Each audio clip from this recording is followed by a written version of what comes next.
Want to be part of the boldest sound in the oldest town? Stay tuned because Purple Pride starts right now.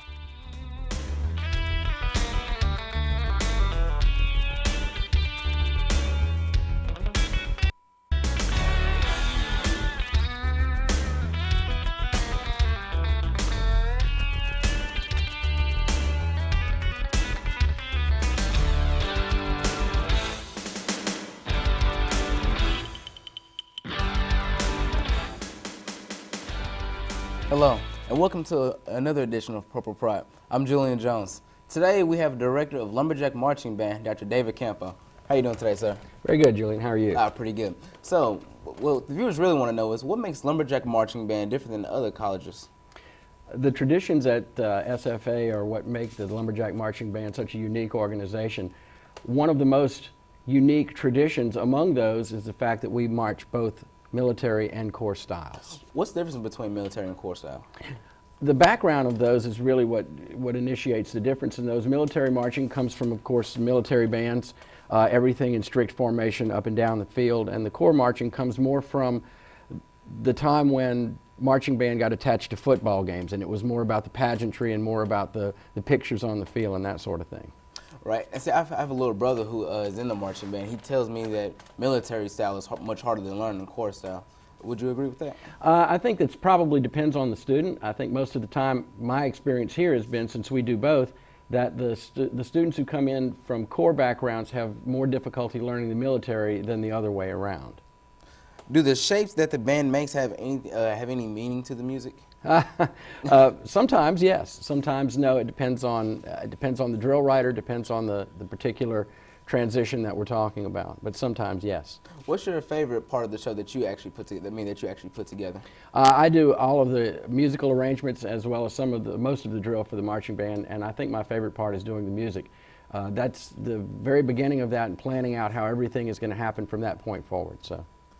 Let's take a look at your montage of the performances at SFA's football games.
Well, Dr. Campo, you know, we were talking in the break, and you said that you've been here for 8 years.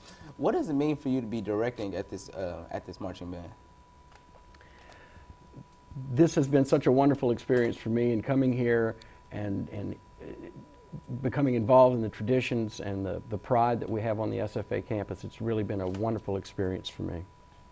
Well, recently the marching band just got an invitation from Queen Elizabeth herself asking the band to come perform at the New Year's Day parade in London. How did that come about? We were recommended by Paula Kreider, who was the director of bands of the UT Longhorn Band. This group in London has representatives out all over the world, and they collect references, and then they decide whether they want to make an invitation. And so they extended an invitation to us about a month ago. The Deputy Mayor of London, Lord Roger Bramble, and representatives of the parade were here on campus to extend to us a formal invitation. It was quite an event. Well, that's not only huge for SFA, but also huge for the marching band. I mean, what are your thoughts on that? What a wonderful opportunity for us to go and share our pride about our university and our marching band with people from a different country at such a special time, New Year's Day in London 2013. Very exciting. That is exciting. Almost, you know, right in time for the Olympics. I'm sure that there are many people who might be graduating who want to be a part of this once-in-a-lifetime event. Can they participate in this event? Absolutely. Alumni are invited to attend. They can contact the band office and get information regarding payments and regarding timelines, all of that. So contact the SFA band office at 468-4702. Nice. Well, you know, the band is is known for playing through the football games. So, are there any other events they perform in? This year has been a really unique year for us. We were invited to march in the Tyler Rose Parade, which we did. We did a exhibition performance for the Region 21 marching contest that was held here on the SFA campus, and we were also invited to go and do an exhibition performance for the Bands of America regional semifinals in Conroe, Texas. Nice. You know, well, unlike other high school bands and some college bands, our marching band doesn't play any well-known songs or anything like that. Why is that? Well, it depends on what you mean by well-known. I think we play a lot of well-known songs. You know, as far as the traditional things that we do, our fight song and all the traditional things that we do, those are unique to SFA.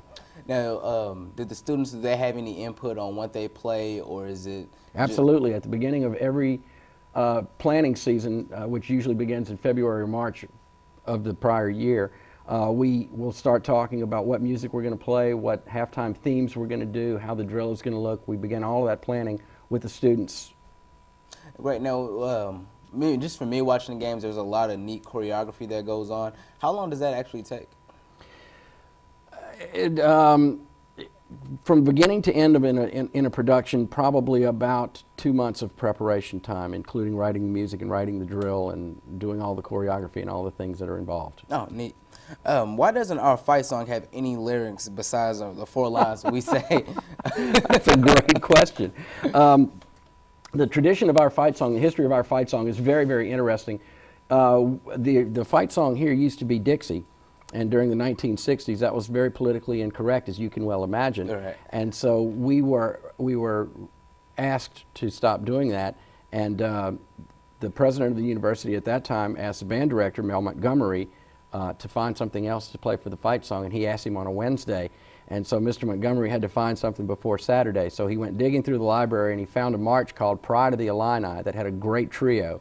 And so the trio of the march Pride of the Illini then became our fight song, which is why our fight song has no lyrics to it. Okay, well then, that's a neat little story. Have you thought about changing up the fight song? I mean, you know, just to flex your muscle a little bit. No, you know, really, I guess it's something that I've thought about, but it's such a part of the tradition of what we do. That's just, I don't think you can change that. Yeah, I completely understand. So, what's a typical rehearsal day for the marching band? A typical rehearsal day for us during school begins at 4 o'clock and ends at 5:30. We go through a series of what we call daily drill, which is musical warm-up and physical warm-up before we begin the hard part of our rehearsal, I guess. We then go through all of the music that we're going to play for that show. We talk about what's on the agenda for that, what our goals are for that day, and then we get to marching around and learning new drill. I understand that. Well, you know, just like the football players and the spirit teams, you guys also go through a little training camp, if you want to say so. Yes. What do you do during that time? It's pretty intense. We begin about 8 o'clock in the morning, and during the morning sessions, we're outside working on unifying all of our style elements, all of the music style elements, all of the marching style elements, getting the freshmen to know how we do things, how we approach learning, what we call things, the nomenclature that we use. And then when it gets to the hot part of the day, we'll come inside, we'll work on the music, and then when it gets back in the afternoon, we'll go outside and start learning more drill, because all of the maneuvers and all of the music that you see is all memorized. Wow. 2-a-days. I don't miss those days. Well, tell the viewers a little bit about yourself and why you decided to come to SFA. My background, I began college teaching at University of Louisiana Lafayette. The director of the School of Music there was a man named Buddy Himes, who is now the director or the dean of the College of Fine Arts here at SFA.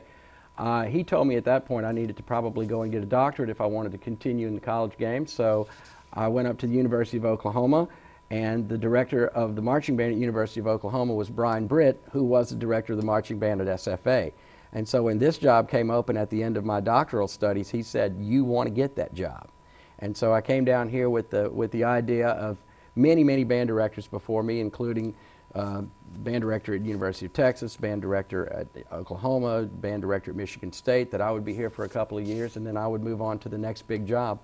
But I just absolutely fell in love with the campus and fell in love with the students and fell in love with the community, and my wife and daughter both love it here, so it looks like this is going to be where we're going to be for a long time. Nice. Now, you were telling me that that SFA's undergraduate program is bigger than OU's and University of was Lafayette? Oh yes, yeah. Yeah. Could you tell viewers a little bit about that?